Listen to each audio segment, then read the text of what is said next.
You are listening to a story on Sirio Stories, where your IQ is always respected. Enjoy the story. On my wedding night, my wife ran away abroad with her best friend. But I wasn't sad at all. Instead, I immediately turned around and kept a miss, fair-skinned, beautiful, with stunningly long legs.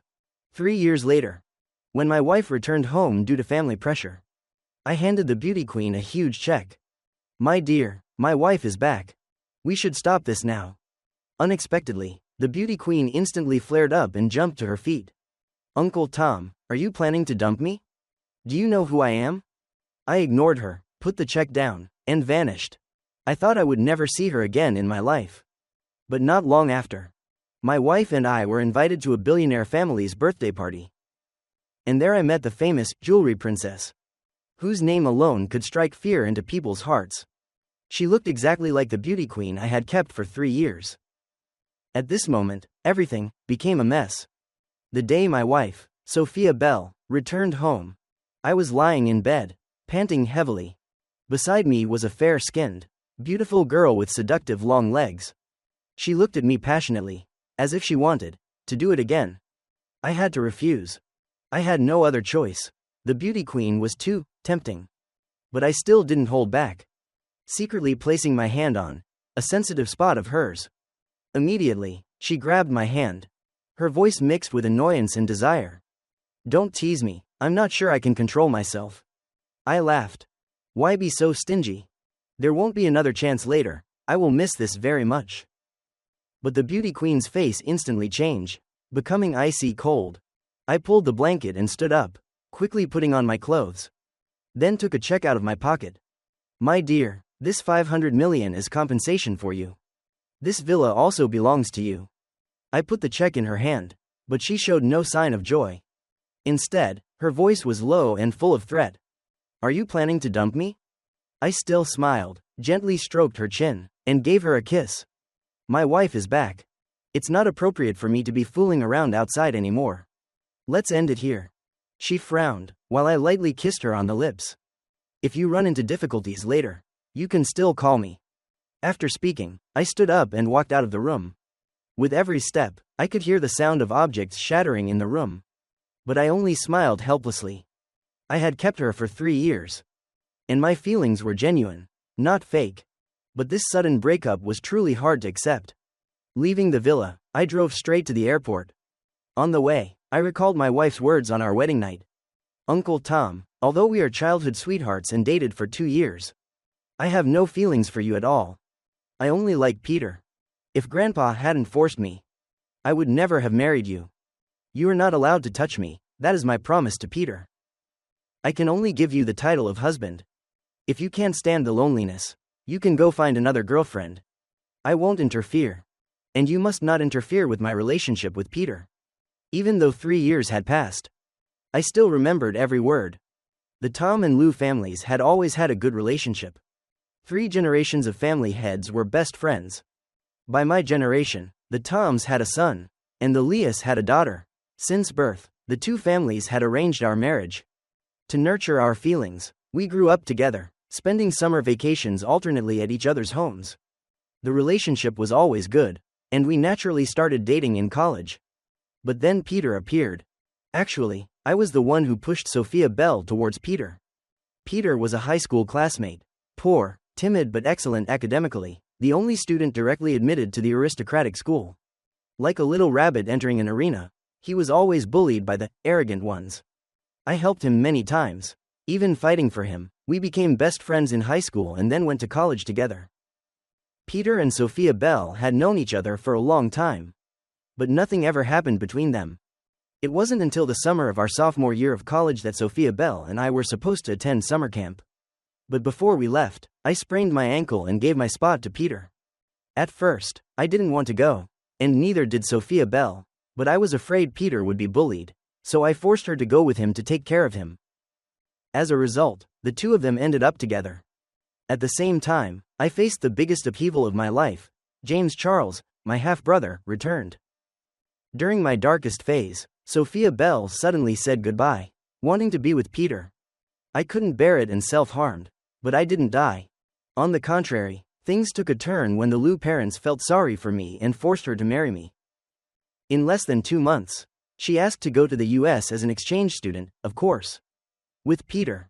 3 years passed.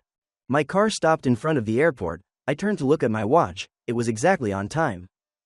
Looking up, I saw Sophia Bell pulling a suitcase out of the airport lobby. She had an extraordinary aura.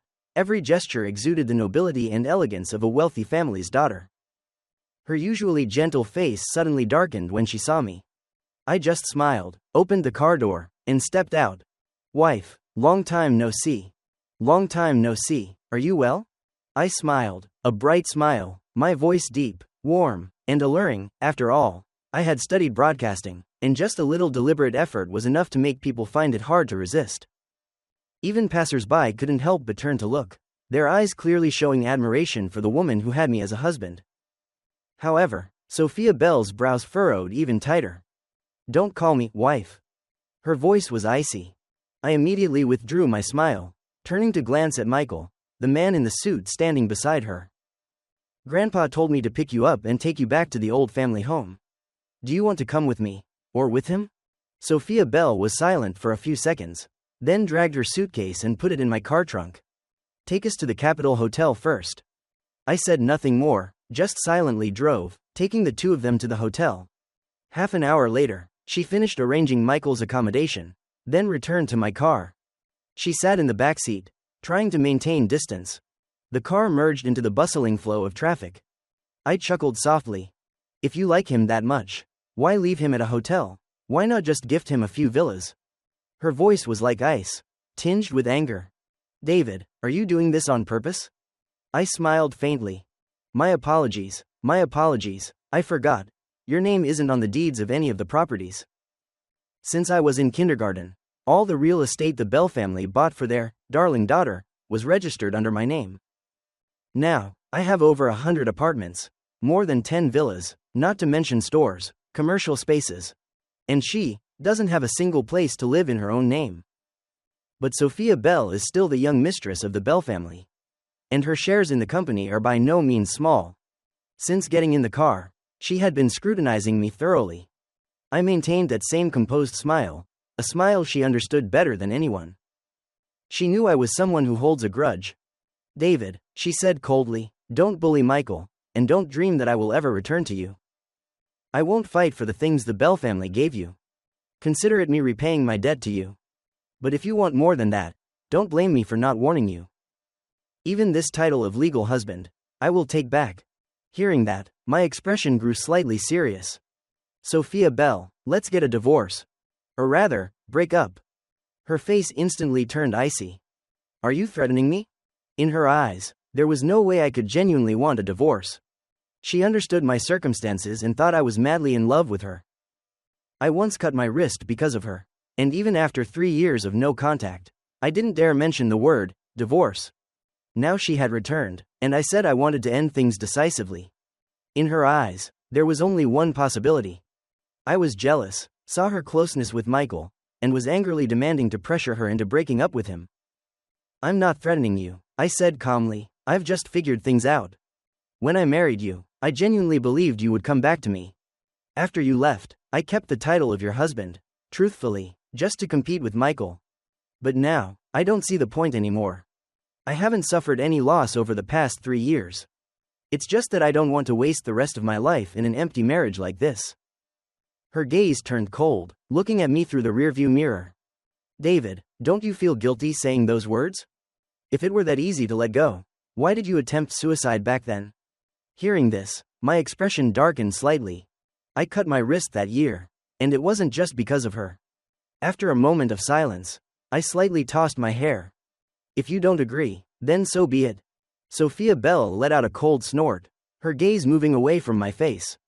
My actively mentioning divorce gave rise to a strange, irritating feeling in her. For a brief moment, her heart constricted. She had thought I genuinely wanted to end the relationship. But then she gave a self-mocking smile. She had overrated me. I must just be using this tactic to test her and pressure her. That thought made the disgust in her heart surge even more. David, you are truly despicable. This was the second time in my life I had heard her say that. The first time was after that summer camp, when she plainly stated that she and Michael were together. I froze for 5 seconds, then lunged to beat him like a madman. She pulled me away, so angry she screamed, "Let's break up." All I could do at the time was shout back, "Break up? Dream on, even if I go to hell, I'll drag both of you with me." Her words, "You are truly despicable," were like a dagger piercing my heart at that moment. That wound, through all these years, has never healed. It has just scabbed over, turning into armor. So today, upon hearing it again, I only smiled faintly, completely unmoved. Not long after, we arrived at the Bell old family home. As soon as we got out of the car, I saw Sophia Bell's mother standing right by the door, her face not beaming with joy at seeing her daughter after 3 years, but instead looking extremely serious. The moment she saw Sophia Bell, she immediately challenged, "I heard you brought that little scoundrel with you?" Sophia Bell frowned, looking at me, while I innocently raised my hands. "I didn't say anything, you saw it already. I haven't even had time to call yet." Sophia Bell's mother instantly scolded, "Don't think no one knows. Someone took a photo of you two at the airport, it's in the newspapers. Do you know you're married?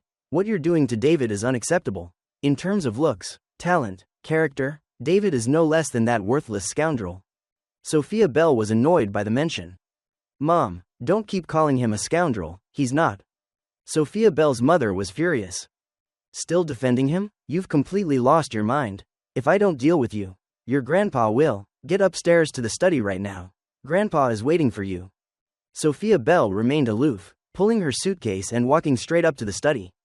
I stood beside her mother, comforting her. "Don't be angry, your health is important." Sophia Bell's mother looked at me, and despite my attempt to appear normal, she felt intense pity for me. "All right, you may not acknowledge your daughter, but don't blame me for not protecting my son-in-law. The whole family will stand by you." I held her hand, deeply moved. "Mom, I'm fine." After James Charles returned, my stepmother was no longer the same, and only Sophia Bell's mother truly felt like my own mother. When I cut my wrist, she cried until she was exhausted, staying by my side every day, while my stepmother never visited. 3 years passed, and my feelings for Sophia Bell were no longer the same as before. Nor did I hate Michael too much, only a little dissatisfaction remained. Therefore, I actively wanted to end the relationship. But I truly didn't want to leave the Bell family home, the place that gave me a sense of security. After talking with Sophia Bell's mother for a while, I went upstairs. Passing the study, I heard Grandpa's voice scolding Sophia Bell. "If you want to divorce David, I will transfer 20% of the company shares to his name. If you marry that other man, you will leave the company, and the Bell family will not give you a single penny." Sophia Bell was furious. "How can you be so biased, Grandpa? David is just the Charles family's illegitimate son, and I am your biological granddaughter. The Charles family doesn't even acknowledge him, so why do you care about him?" Grandpa's voice was full of disappointment. "I don't care who David is. I only know that when he was born, I was the first to hold him and watched him grow up. The past grudges between the Bell family and James Charles have nothing to do with him, he is a victim. If you don't love him and want to follow someone else, then you must understand the consequences." He paused, emphasizing, "You can give up the title of David's wife, but that also means giving up your right to inherit the Bell family. If you are ready, I will not stop you." After hearing that, I went up to my room, feeling deep gratitude for the Bell family. Since I was born, the Bell family had always protected me, and forcing Sophia Bell to marry me was also to give me shelter. About half an hour later, Sophia Bell returned to the room, looked at me lying casually on the bed, and spoke again. "David, what kind of spell did you cast on Grandpa that he treats you better than his own granddaughter?" I replied indifferently. "Perhaps he finds me more trustworthy than his own granddaughter, not contacting the family for 3 years. In their eyes, I was inherently unfilial, so I took the opportunity to win his affection and urge him to reclaim the shares if I broke up with you." Sophia Bell sneered.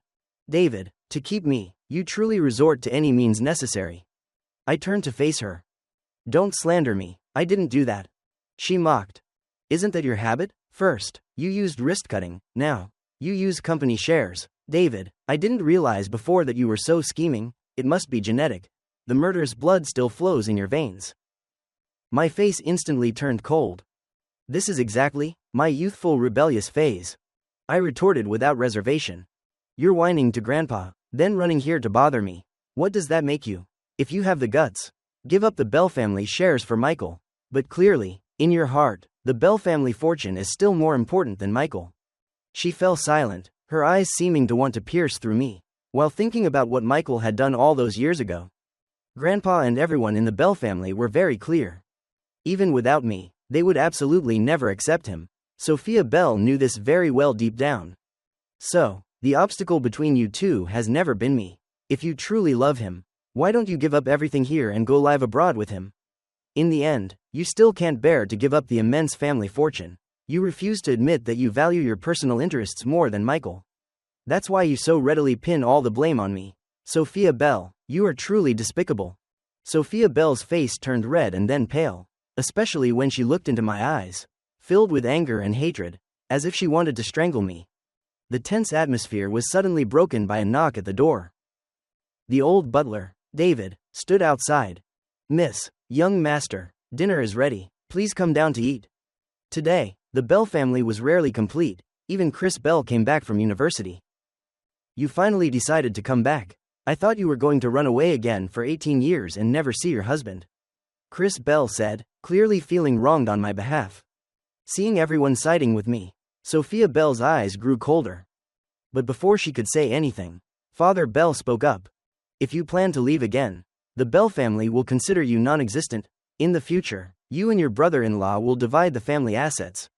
Chris Bell clapped his hands when he heard this, draped his arm over my shoulder, and laughed. Brother-in-law, did you hear that? Once my sister leaves, the two of us will be the big young masters, free to spend money and chase girls. Sophia Bell glared at him, young yet so utterly confused, and her gaze swept over me once more. I felt a little guilty. I had already been doing that for a long time. At this moment, Grandpa spoke. Your sister isn't going anywhere. She will take over as CEO of the company tomorrow. The recent company managers have come to understand that times have changed. Our construction company is no longer what it once was. The whole room fell silent. The Bell family originated in the construction industry, and after 2 generations, it had become one of the largest construction companies in the country. With some attempts in other sectors, but construction remained the core backbone of the company. In recent years, market saturation, increased environmental pressure, and the rise of smart construction projects have put the company in a difficult position. Grandpa continued. Therefore, the Paradise Resort project must be secured. If we succeed, the Bell family will not only recover but also establish a relationship with the central government. And good projects will follow continuously afterward. The Paradise Resort project was a special mandate from the central government, aiming to build the largest green resort complex in the country, including entertainment and tourism, an extremely valuable project. Justin Bell sighed. Everyone knows that Paradise Resort is a once-in-a-century rare project. But now there are several thousand construction companies nationwide eyeing it. Not only is it difficult to win the entire project, but even securing a small portion is incredibly tough. Grandpa said, if we can convince that person, it won't be difficult. Who is that person? Leonardo Monkey's daughter. Leonardo Monkey? You mean Leonardo Monkey's daughter is the big shot? Justin Bell shook his head. She is the princess of the richest family in the country, and we, the Bells, are miles apart. Moreover, the status difference between the Bell family and the Monkey family is too vast. How can we possibly win her favor? Everyone knew that the Monkey family was the richest in the country. With a complex family history, Tony Bell is the late daughter of Mr. Leonardo Monkey, who lives a very private life and has never appeared in public. Besides, no one knows what she looks like, nor is it clear why the old man suddenly mentioned her. Grandpa continued. The land for the Paradise Resort project has been bought by the Monkey family. According to internal sources, Mr. Monkey has given Tony Bell full authority to manage the project. If the Bell family can gain her goodwill, we will have a great opportunity when the construction company is chosen. Justin Bell smiled bitterly. Dad, that's fundamentally impossible. Actually, it's not easy to meet Tony Bell, the princess of the wealthy family. If the Bell family rushed to the capital, they might not even get a face-to-face meeting with her. It's not necessary to go to the capital, old Mr. Bell said. Tony Bell is currently in California. I hear she has been living here for 3 years. Sophia Bell frowned. She's a golden princess. It's reasonable for her to come to California just to inspect the resort project. But why would she settle here for 3 years? The old man explained. Mrs. Monkey is wealthy and wanted to recuperate in California. Tony Bell followed her mother and lives in Chicago, in a solitary villa on the mountain. People thought it was the house of a famous director, but it turns out to be owned by the Monkey family. Sophia Bell interjected. Outsiders don't know. So how do you know? Before, no one knew, but now everyone knows, because tomorrow is Mrs. Monkey's 70th birthday, and it's the first time the Bell family has received an invitation letter. The old man said, that's an opportunity, and it's also why I let Bell return home. Bell, David, the two of you will attend Mrs. Monkey's birthday party tomorrow evening. Prepare a very thoughtful gift. You must meet Tony Bell. The more you can connect with her, the better. Sophia Bell's mother interjected. The room is prepared. The two of you will sleep in the master bedroom tonight. Since you're back, you should also start thinking about having a child. Sophia Bell said coldly. I have something to do outside tonight. Sophia Bell's mother hit her chopsticks hard. Going out to see that pretty boy? If you dare leave David alone in the room, your mother will humiliate you. I sat quietly, sipping chicken soup, watching the scene unfold like an audience member, finding it both funny and relaxing. In the master bedroom, I lay on the bed, while Sophia Bell stood on the balcony calling Michael. She had been soothing him for half an hour, and I could still hear her sobbing and crying. Yet she remained patient.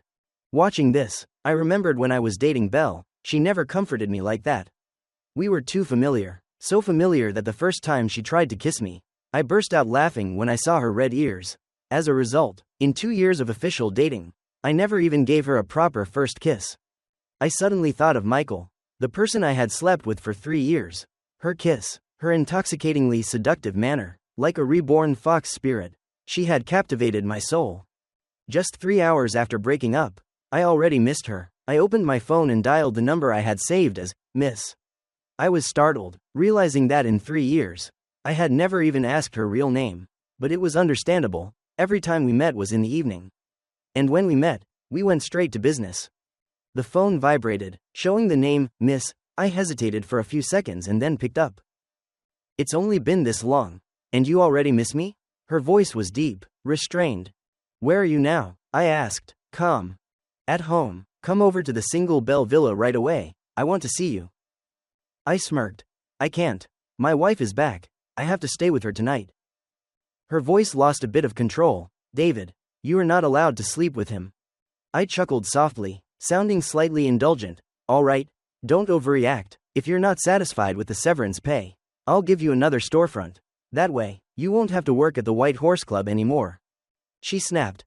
I don't care about any of that. Do you know who I am? It doesn't matter who I am. We are finished. I remained gentle, as if comforting a child. Sophia Bell ended her call and walked into the room. All right, my wife is back. You should go to bed early too. My phone was still on do not disturb mode, face down on the balcony. Belle glanced at me. Who was calling? I smiled. A girlfriend. She sneered, her voice mocking. You have a girlfriend? Ah, right. You said if I was lonely, I could find a girlfriend. Now you've been single for 3 years, it makes sense to find someone. I smiled, a confident and playful grin. Why is it that officials are allowed to light fires, but common people are not allowed to light lamps? Sophia Bell shrugged, seeming not to care much. It's even better if you find a girlfriend. If he can make sure you stop clinging to me from now on, I will prepare a huge gift and personally come to thank her. It's just that he doesn't believe I have a girlfriend. Only he understands my little intentions. He must have seen me talking to Robert on the phone. I deliberately staged a little drama. And I must admit, I acted quite realistically. Finally, when I hung up, the woman's jealous and angry voice. Even the phone could feel it. I probably deliberately let him hear that line. In the evening, we certainly didn't sleep together. I slept on the bed. Sophia Bell laid a mat on the floor.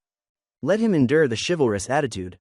Not only that, before going to sleep, I deliberately adjusted the air conditioner to the lowest setting and hid the remote control. Waking up in the middle of the night, I saw Sophia Bell lying on the floor, hugging her knees and shivering. And I felt a sense of perverse pleasure. When I woke up the next morning, Sophia Bell had indeed caught a cold. I didn't care and went straight to the television station. I am a TV host. mainly in charge of the noon news. There is a segment called Noon News, which is quite famous in the industry. Recently, Sister Ling from the Golden Hour slot transferred, and I am trying to compete for the position of the Golden Hour male host. After broadcasting 5 news segments, I finally had some free time. That afternoon at 4 o'clock, I returned to the Bell family home. At this time, Sophia Bell had just returned from outside, seeming to have gone to meet Robert. When she came back, I had just finished changing clothes. A white suit paired with a tie. Looking extremely handsome. Seeing Sophia Bell walk in, I immediately stood up, intentionally standing in front of her, to see how it looked, if it was beautiful. Although Sophia Bell was very uncomfortable inside, she had to admit, I was handsome beyond description at this moment. My whole body radiating a refined male god aura. Sophia Bell unconsciously swallowed, but still maintained a cold, irritated expression. Pure white doesn't suit you at all, she said. I frowned, feeling that in her heart, only Robert was suitable for the color white. Then I smiled brightly. A clear provocation, but I insisted on wearing white. Sophia Bell only saw. The person in front of her was incredibly vibrant. Especially my arrogant and stubborn tone. Like I was deliberately being petulant. But she quickly realized, I was intentionally trying to seduce her. Thinking of this, Sophia Bell frowned. She rarely dared to play this game in front of me. Even if she wore nothing, I wouldn't bother to look. After saying that, she left the line. I'll wait for you in the car. And left the room. 10 minutes later, I also got into the car. An hour later, the car finally arrived at Mount Lushan. At the foot of the mountain, the car ascended the winding slope, surrounded by tall maple trees with lush canopies. The light suddenly darkened, like stepping into a long tunnel. I don't know how long passed, when the view suddenly brightened. A tall, magnificent building, like a castle, slowly came into view. The surroundings also became lively. Many luxury cars were parked on the vast lawn, with rows of staff in white shirts and black vests welcoming guests. The thick, ancient gate opened wide. A red carpet stretched for hundreds of meters, leading guests from inside to outside. Looking at the exquisite patterns on it, I was truly astonished. That was a handmade Persian carpet from Isfahan. They were truly rich. Before, I only knew the Everdeen family was the richest, but I hadn't visualized the concrete wealth. Now, with the villa, the interior was even more astonishing. Walls showcasing valuable blue and white porcelain collections, giant antique English clocks, and European antique chandeliers. And this was only the first floor, the banquet hall. One can imagine how many other treasures this castle concealed. Mrs. Everdeen's way of hosting guests was still quite traditional. Today, she was hosting 100 tables. Round tables were placed along both sides of the red carpet, with guest positions already set at each seat. Before this, the invitation card also clearly stated, our family's positions were at tables 99 and 100. Looking at the other tables, the person in the black suit seemed to be the director of the land department. And the person in the white shirt must be the mayor of California City. Not only the mayor of California, the mayor of the capital was also present. And even some central government figures. Mrs. Everdeen was indeed very grand. Therefore, among the 100 tables, our California family was only invited to 2 tables. And they were arranged at 99 and 100. Which was still an honor compared to the other prominent figures. The people chatting were Mrs. Rihanna and Mrs. Luna, both distinguished ladies from California's top families. And they were friends with my mother, Angelina Jolie. So of course, I knew them. Upon seeing me, they greeted me. Good evening, Louis. Mrs. Rihanna and Mrs. Luna showed a hint of regret. Is Louis here? Your mother and William are bringing gifts to Mrs. Everdeen. You quickly go and greet her. The camera on the red carpet was panning around many people. Mrs. Everdeen stood amidst the crowd, dressed simply, still maintaining a youthful face, in a long French-style dress, looking as if she had just finished practicing Tai Chi in the park. Behind her was the ceremonial platform, where guests' congratulatory gifts were placed, piling up like a mountain. At that moment, James Charles was opening a square gift box, presenting it to Mrs. Everdeen. This was the birthday gift from the Chu family of California, prepared by Michael Jackson. A high-end jewelry set worth $8 million. Mrs. Everdeen glanced at the jewelry in the box and smiled. Thank you. James Charles. James Charles was still speaking enthusiastically. As long as Mrs. Everdeen likes it, the price doesn't matter. Everyone knows I only accept custom orders, each piece is unique. And it took a lot of effort for me to acquire this bracelet, as I believe only a one-of-a-kind item is worthy of your status. Mrs. Everdeen raised her hand, signaling the person next to her to receive the gift box.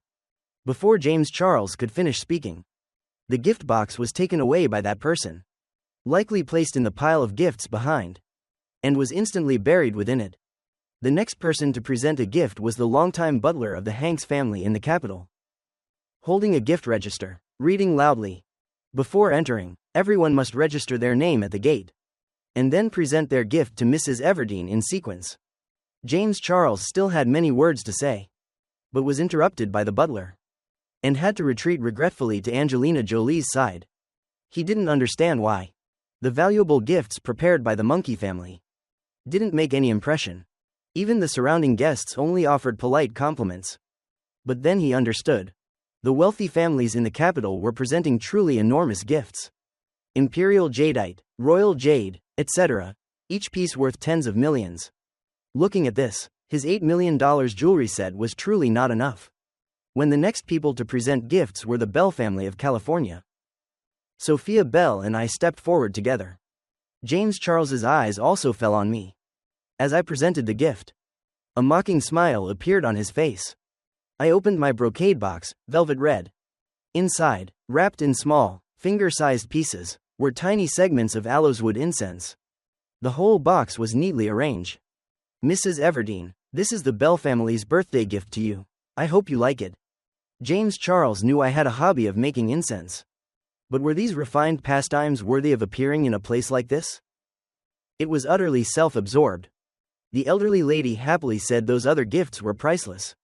How could something so insignificant like this fit into the grand scheme?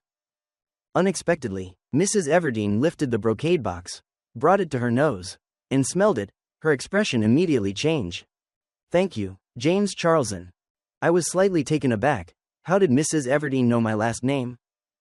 I had clearly registered as the Bell son-in-law earlier.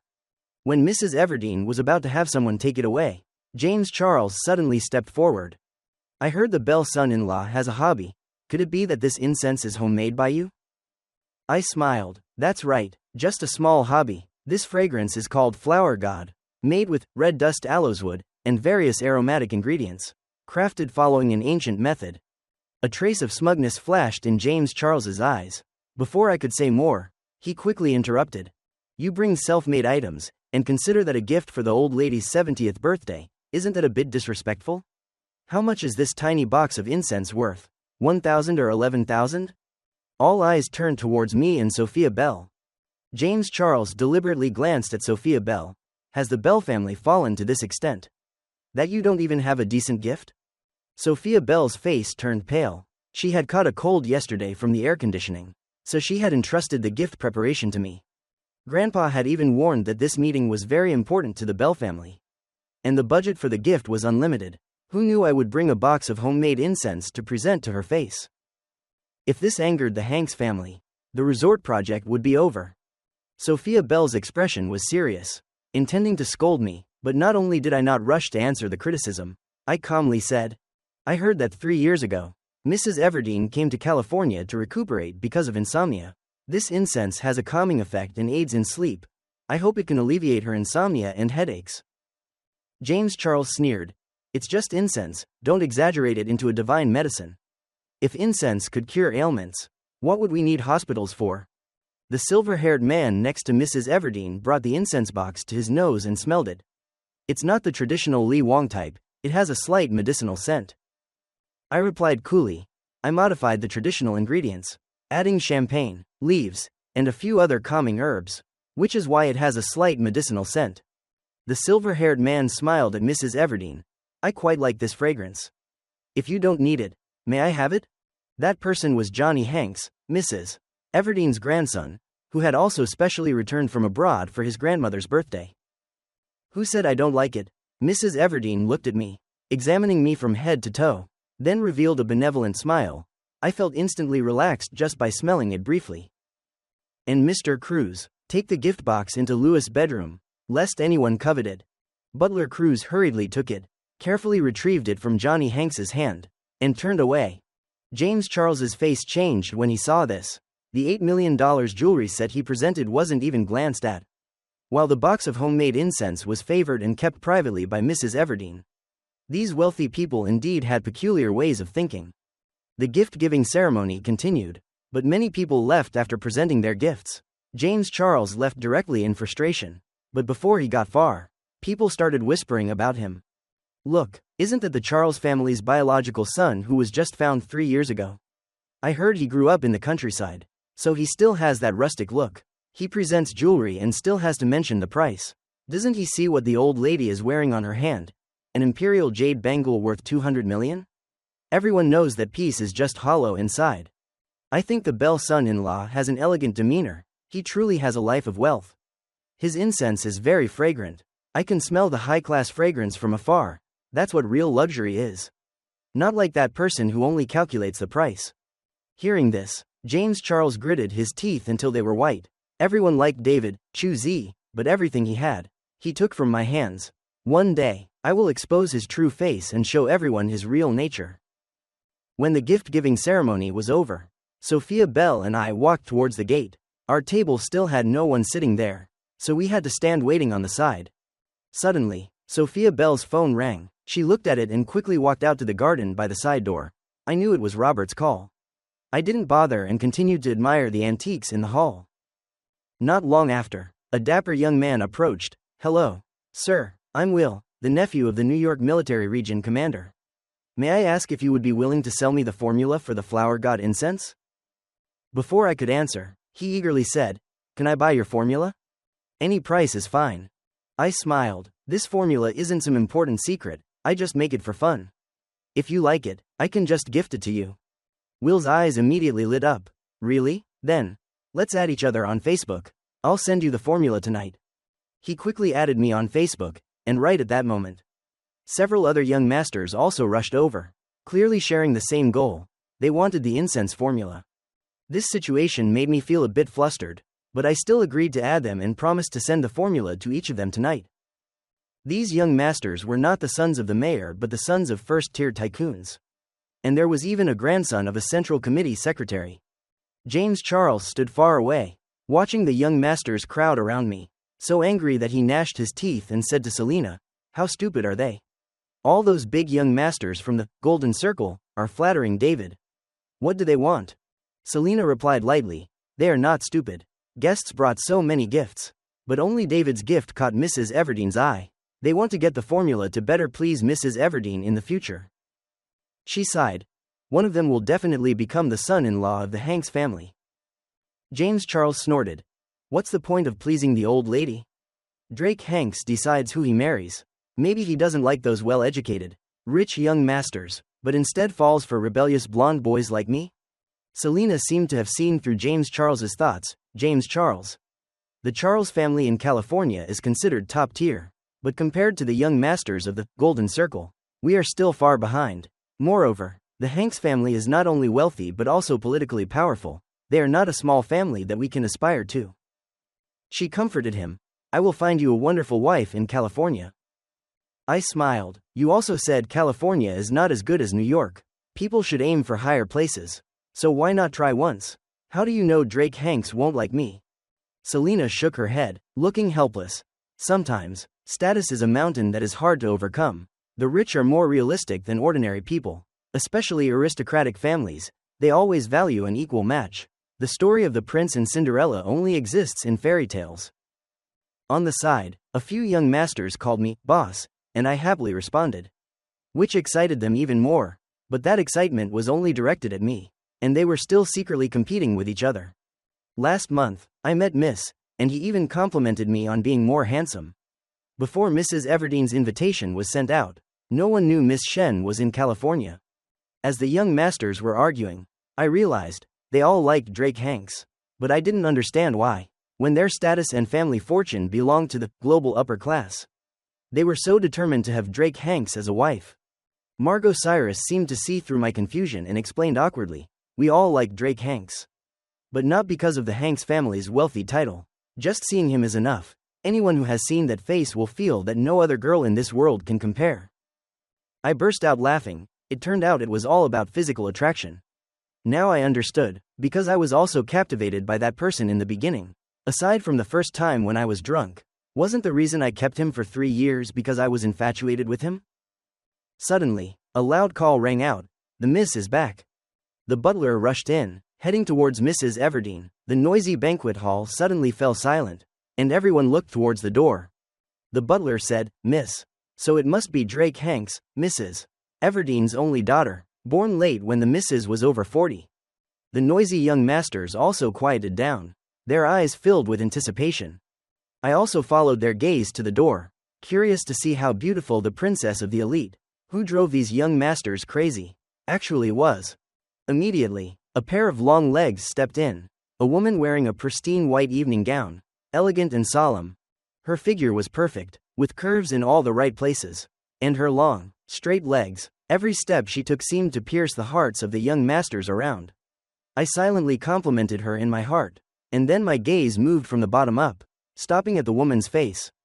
But when I clearly saw that face, my body instantly stiffened, as if bound by a kind of immobilization spell, my blood seemingly solidifying in silence. That woman's eyes did not pause on me for even a second, quickly passing by, leaving me standing still in the same spot. After a long while, I stammered, "Who is that?" Around me, the rich young masters grew noisy again. Is this really Drake Hanks? The only one from the upper-class golden circle? 3 years later, she's even more beautiful than before. Some people said they wanted to pursue him, but they didn't even dare say hello just now. You too. These young masters argued loudly, while I remained motionless, unable to regain my composure. Is it him? It can't be. I spun around, my gaze still following the woman's retreating figure. Where she passed, there seemed to be a dark cloud hovering. Her beautiful yet cold aura made everyone around fear her. In their eyes was respect, admiration, and even fear. I couldn't believe it. This was not the Drake Hanks I knew. My beauty queen was completely different, always actively seducing me, knowing when to stop when I was moved, and knowing how to please me when I wanted to give up. I once grabbed him and scolded, "You are truly awful." He was full of provocation, leaning in to touch my chin. "So, are you a Man United fan?" How could such a free-spirited, passionate person resemble the icy woman, the Golden Circle princess before my eyes? I tried to convince myself, it must only be a resemblance in appearance. But I still felt a sense of anxiety in my heart. After the gift-giving segment ended, guests began to settle into their seats, and I quickly sat down at a table. My eyes scanned the entire hall, but I no longer saw the woman's figure. I quietly took out my phone, scrolled through my contacts, and stopped at the number I had saved as Miss. I stared intently at the phone number, unconsciously feeling as if I was being watched. I was startled and looked up, my eyes meeting the second floor of the banquet hall. A clear gaze was directed toward me. It was Drake Hanks. Due to the distance, I wasn't sure if Drake Hanks was truly looking at me, but my heart still pounded. In a gesture that was almost unconscious, I pressed the call button on the number in my hand. The woman on the second floor still stood there, motionless. I sighed in relief.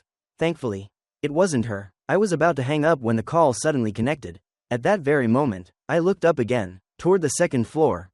The woman was still standing straight, but one hand was clearly holding a phone pressed to her ear. My heart felt like it would leap out of my chest. She slowly raised the phone to her ear, and finally, a familiar voice, deep and cold, echoed from the other end of the line.